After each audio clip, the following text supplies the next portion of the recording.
Salut tout le monde, on se retrouve pour Halloween, pour parler évidemment des phénomènes paranormaux. On va essayer de dresser une liste de ces phénomènes paranormaux et de tenter de les expliquer. Commençons peut-être par le cas de possession. Bonjour à tous. Lorsque nous avons un cas de possession, c'est tout simplement que la personne a laissé entrer certaines créatures ténébreuses, elle a ouvert la porte, et par une certaine pratique continue, suffisamment longue, suffisamment assidue, a permis à la créature de s'installer, de rester. Alors si ça n'est pas dans cette vie-ci, ça peut bien sûr provenir d'une vie antérieure. Des choses qu'il faut particulièrement éviter, c'est la médiumnité qui permet aux indésirables, à des créatures un peu plus ténébreuses que nous, d'entrer. Vous avez des médiums à incorporation, carrément, la personnalité change, les gestes changent, le regard change, la voix change, parfois même la langue, suivant l'esprit qui rentre dans le médium. Et ça, c'est des trucs qu'il ne faut pas faire. Ça veut dire que vous donnez un double des clés carrément à quelqu'un d'autre que vous-même. Donc après, ne vous étonnez pas, si cette créature est plus puissante que vous, qu'elle puisse vous expulser de chez vous. Comment ça se fait que certains ont pu mentionner avoir vu des fantômes ? Alors, il faut bien comprendre que ces créatures, que ce soit du plan mental ou du plan affectif, ne peuvent effectivement pas se manifester à nos sens physiques, puisqu'ils sont eux-mêmes formés de matière, ils ne perçoivent que la matière. Par contre, il faut savoir que le corps physique, qui est formé de solide, liquide, gaz, est également formé d'un corps éthérique ou corps vital, qui est composé de 4 éthers différents, qui sont encore de la matière physique, mais plus ténus que les gaz. Donc, si quelqu'un, par ses émotions, est capable de donner un petit peu de cette substance à ces créatures du monde mental ou affectif, ils peuvent s'en emparer, s'en saisir et l'utiliser pour se manifester sous forme de brouillard. C'est typiquement de ce qu'on appelle en général les ectoplasmes. Vous avez des semblants de mains, vous avez des semblants de visage, des fragments de corps qui se matérialisent lorsqu'il y a des séances de médium à matérialisation. Au Moyen-Âge en particulier, on a beaucoup parlé des sorcières. Y en a-t-il vraiment ? Oui, bien sûr, puisqu'elles se revendiquent même comme telles, donc on ne peut pas nier le fait que ça existe. Maintenant, quelles sont réellement l'étendue de leur pouvoir, là, ça c'est autre chose. Alors bien souvent, il y a des gens qu'on a bien sûr condamnés au bûcher comme sorcières qui n'en ont jamais été, ça tout le monde le sait. Il suffisait autrefois de s'y connaître par exemple dans ce qu'on appelle les simples, c'est-à-dire les herbes, les plantes pharmaceutiques et autres, pour être aussitôt qualifié de sorcier, de sorcière, voilà, parce que notamment je crois la mère de Kepler a elle-même eu des problèmes comme ça un petit peu. Les gens étant très peu instruits, surtout autrefois, dès que quelqu'un avait certaines connaissances que la foule n'avait pas, il était facile de les ranger, de les classer dans les gens qui étaient un peu louches, un peu suspects. Donc pour en revenir aux sorciers, aux sorcières, il est facile de comprendre que s'il y a des entités lumineuses, ce qu'on appelle les divinités, ou du moins les anges, la prêtrise, par exemple, c'est un moyen de les servir et de servir d'intermédiaire entre ces créatures divines ou angéliques et les humains. De la même façon, il y a des créatures ténébreuses, et donc certains ont choisi de les servir parce qu'ils pensent qu'ils ont fait le bon choix. Ils pensent que le mal est prévalent sur Terre, et qu'en servant ces entités-là, ils auront des avantages. Voilà, quelque chose à gagner. Là, on retombe dans ce qu'on appelle la magie noire. Voilà, c'est ça, exactement. Ce qui caractérise la magie noire, c'est l'inversion des valeurs. C'est-à-dire le cosmos fonctionne sur le mode du sacrifice volontaire. On doit se donner en sacrifice pour la communauté, la collectivité, le tout. La magie noire, c'est le renversement de ce mécanisme. On sacrifie les autres pour obtenir pour soi-même des avantages. On est obligé aussi de mentionner les vampires. Alors là, bien sûr, les vampires, physiquement, ça n'existe pas. Bon, il y a des malades mentaux qui peuvent se prendre pour des vampires, certainement, mais ce n'est pas de ça dont on parle ici, bien évidemment. Par contre, il est certain que dans d'autres plans, notamment le plan éthérique, il y a des créatures qui se nourrissent de la vitalité des autres créatures. De même que nous avons des plantes parasites, des animaux parasites, il existe sur les plans subtils exactement le même genre d'entités qui sont des parasites et qui donc vont prélever votre propre vitalité. Alors c'est le cas d'ailleurs de tous les démons. Quand vous laissez entrer en vous un défaut, que vous manifestez un défaut, vous laissez entrer en vous la créature correspondante qui est un démon et qui ne peut se manifester en vous que parce que vous lui donnez de votre propre vitalité. Étant donné que votre vitalité était calculée pour vous, jusqu'à votre mort, vous aviez ce qu'il vous fallait, à partir du moment où une créature vous en prélève, vous abrégez votre vie et surtout, vous introduisez en vous un affaiblissement qui mène à la maladie. Les maladies, mal, il y a la racine mal, il est facile de comprendre que c'était le truc à pas faire. Après les vampires, les loups-garous. De la même façon, les loups-garous n'existent pas physiquement, même si encore une fois, il y a des maladies mentales qui font que certains peuvent se prendre pour un loup-garou, etc. Je ne parle pas de ça ici. La créature surnaturelle loup-garou existe aussi symboliquement dans les autres plans. À partir du moment où vous avez des défauts, nous avons de la brutalité en nous, nous essayons de la juguler, de la contrôler. Celui qui n'arrive pas à faire ça et qui est débordé par cette force brutale parce qu'il laisse entrer en lui des entités ténébreuses, de colère, de rage, de haine, de destruction, c'est ça le loup-garou. Vous symbolisez tout simplement ce pouvoir qu'a l'homme de choisir à quoi il s'identifie. À partir du moment où vous identifiez à des créatures brutales que vous laissez entrer en vous, tout est permis, on devient violent, on devient brutal, cruel, etc. C'est ça que le loup-garou symbolise. Un mot maintenant sur tout ce qui est voyance, prémonition. Oui, le temps n'est pas partout le même. Dans le plan physique, c'est là qu'il est le plus lent, parce que la matière, elle est cristallisée. Tout est très lent, il n'y a plus tellement de vibrations, parce que l'énergie est quasiment morte, elle est éteinte. Mais plus on s'élève, plus tout devient mouvant, mobile, rapide, parce que justement, l'esprit est encore un peu libre de se mouvoir. Donc, quand vous êtes dans le plan physique, on va prendre par exemple typiquement les rêves prémonitoires. Vous êtes dans le plan physique, vous vous endormez. Ça veut dire que vous quittez votre corps, vous quittez donc la matière de ce monde pour aller dans le monde astral, dans le monde affectif. Dans le monde affectif, le temps est un petit peu plus court. Du coup, si vous vous rappelez de ce que vous avez perçu de l'autre côté, quand vous allez revenir dans votre corps au moment du réveil, vous aurez potentiellement fait un rêve prémonitoire. Parce que dans le monde affectif, les choses sont déjà arrivées avant qu'elles n'arrivent sur Terre. C'est exactement ce qui se passe avec les prophéties. Quelqu'un qui vit une vie plus pure que la moyenne va pouvoir monter consciemment dans ces mondes, le monde affectif et le monde mental. Il va percevoir des vérités de ces mondes bien avant que ça n'arrive sur Terre. Vous avez carrément Jean qui vous écrit l'Apocalypse. Il est capable de voir la fin du monde alors que c'est pas pour demain la veille.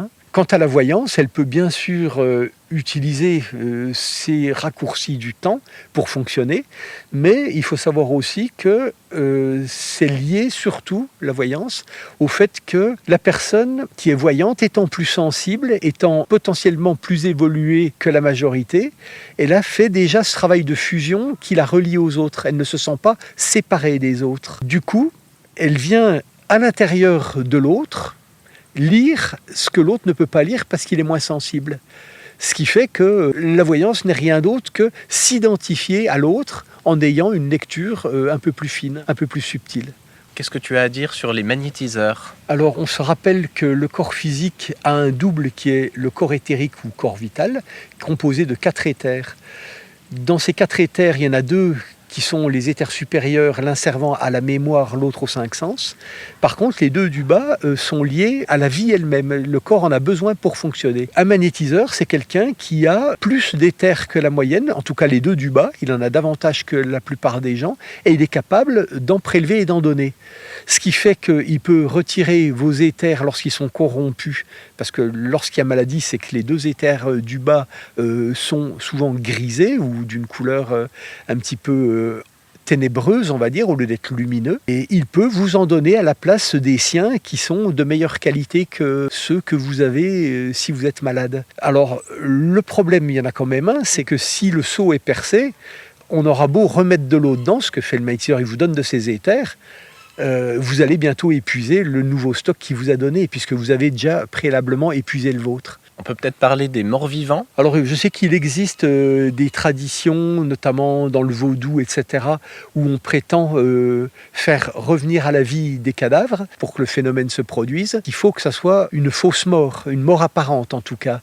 Une mort clinique, ça ne veut pas dire que c'est une vraie mort. Ou alors il faut que ça soit vraiment quelque chose de très récent, que tout puisse encore fonctionner pendant un certain temps.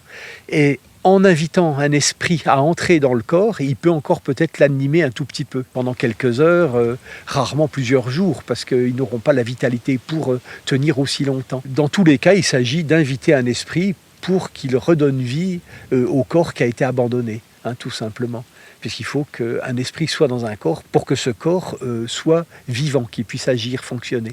Tu peux peut-être parler vite fait, pour ceux qui ne connaissent pas, de la mort clinique différente de la vraie mort avec l'histoire de la corde d'argent. Alors, nous avons des appareils qui nous permettent de savoir s'il y a mort clinique ou non, notamment les électroencéphalogrammes, des choses comme ça, puisque les battements du cœur ne suffisent pas en général à être certain qu'il y ait mort réelle. En fait, ça ne suffit pas, tout ça ne suffit pas, parce qu'il y a des états de coma très profonds, mort clinique apparente. En fait, la personne est encore vivante, puisqu'on le sait, puisque des fois, il y en a qui tapent de l'intérieur de la tombe, etc., ou des gens dans le cercueil, on finit par ouvrir, et puis ça y est, ils sont vivants à nouveau, et en fait, ils n'ont jamais été morts, il faut le savoir.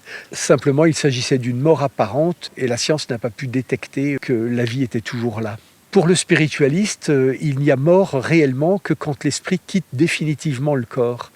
Et l'esprit quitte définitivement le corps en rompant la corde d'argent, un lien invisible qui relie ce que les clairvoyants appellent les atomes germes, parce qu'on a vu qu'on avait 3 corps et chacun de ces corps a un atome germe qui le résume, qui en est en quelque sorte la graine. Au moment de la mort, l'esprit extrait l'atome germe des corps, donc d'abord du corps physique puisqu'il meurt le premier, ensuite du corps affectif qui meurt en deuxième plus tard, et enfin du corps mental qui mourra encore plus tard. Et ce n'est que lorsque la corde d'argent est rompue, au niveau du cœur, à la pointe du cœur, c'est là que se trouve l'atome germe du corps physique, qu'il y a mort réelle pour un spiritualiste. Et par rapport à l'hypnose, qui est d'ailleurs, je crois, reconnue par la science. Oui, je pense qu'il y a certains scientifiques qui n'y croient pas, mais ceux qui ont travaillé la chose, qui sont spécialisés là-dedans, bien sûr, l'utilisent, la pratiquent. Alors, on se rappelle que le corps physique est animé par un double éthérique, qu'on appelle corps éthérique d'ailleurs, ou corps vital, formé de 4 éthers. Et quelqu'un qui hypnotise quelqu'un d'autre va remplacer les éthers de cette personne par les siens propres. Donc souvent il y a des passes magnétiques qui peuvent être faites au niveau du visage pour repousser les éthers qui entourent le cerveau et qui sont à l'intérieur du corps bien évidemment, mais qui rayonnent jusqu'à l'extérieur du corps. Et en mettant les siens propres, il va pouvoir utiliser le cerveau de l'autre comme si c'était un peu le sien. Il va l'imprégner de sa propre volonté. Ce qui fait que les suggestions que l'hypnotiseur va donner à la personne seront acceptées dans la limite de ce que la personne aurait accepté de faire de son vivant. Si vous demandez à quelqu'un qui est sous hypnose de faire quelque chose d'impensable pour lui, il ne le fera pas, il n'y arrivera pas. Par contre, si c'est quelque chose qu'il aurait pu commettre ou faire ou réaliser, il se laissera suggestionner assez facilement s'il est d'une nature sensitive, lunaire, passive, etc. C'est plus difficile pour quelqu'un qui est feu d'être contrôlé par l'hypnose. Alors, le danger est grand de pratiquer l'hypnose parce que ça revient à une forme de magie noire puisque vous dominez la personne en lui ôtant en fait son libre arbitre quelque part. Est-ce que du coup l'hypnose peut aider à arrêter une addiction, qu'elle soit liée au tabac, à l'alcool? Bien sûr, ça peut aider à arrêter le tabac, l'alcool et tout, mais ça n'est pas une vraie victoire puisque ce sont les éthers de l'autre qui vous permettent d'arrêter. Donc vous aurez encore ce travail à faire plus tard. Et si ce n'est pas dans cette vie-ci, c'est dans la prochaine. Et pour ce qui est de ceux qui bougent les objets à distance, la télékinésie? Je distinguerai 2 cas de télékinésie. Quand la personne fait bouger des objets proches d'elle-même, de ses mains notamment, parce qu'on voit généralement les mains qui sont au travail et qui repoussent ou qui attirent ou qui déforment l'objet à quelques centimètres, et des cas où des objets bougent mais qui sont à plusieurs mètres ou n'importe où d'ailleurs, quelle que soit la distance, par rapport à l'individu qui produit le phénomène. Dans le premier cas, on se rappelle que le corps physique est doublé d'un corps éthérique ou vital qui lui donne ses facultés et qui le maintient en vie. Et on a vu que ce corps éthérique ou corps vital est formé de 4 éthers qui sont encore de la matière physique, simplement plus ténus que nos gaz.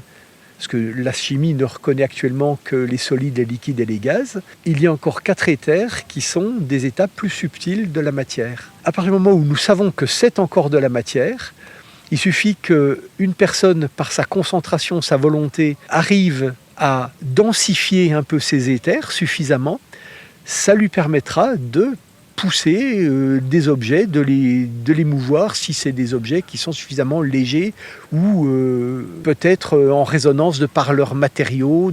Là, j'avoue que ne sachant pas faire ces choses, je ne connais pas le détail qui permet de réaliser ça ou de pratiquer ça, mais il est facile de comprendre que vu que c'est de la matière, on peut agir sur de la matière. Quant au cas dont j'ai parlé où les objets sont lointains, là, il n'y a plus d'autre explication que de faire appel à des entités. Quand vous jetez un bâton, vous dites à votre chien « va chercher, il vous le ramène ». On trouve ça normal, ça n'est déjà pas tant que ça, qu'on arrive à dialoguer avec une autre créature. Mais ce qu'il faut comprendre, c'est que quand on fait appel à des créatures de l'astral ou du monde mental, elles sont invisibles. Donc si le chien était invisible, on dirait le bâton bouge tout seul. Non, il ne bouge pas tout seul, il y a une créature qui vous l'amène. Eh bien, parfait. Je pense que nous avons couvert une bonne partie du sujet. Si jamais certains thèmes que vous auriez aimé entendre n'ont pas été mentionnés dans cette vidéo, merci de nous le dire dans les commentaires et on se fera un plaisir de faire une seconde vidéo sur le sujet. Merci à tous. Au revoir.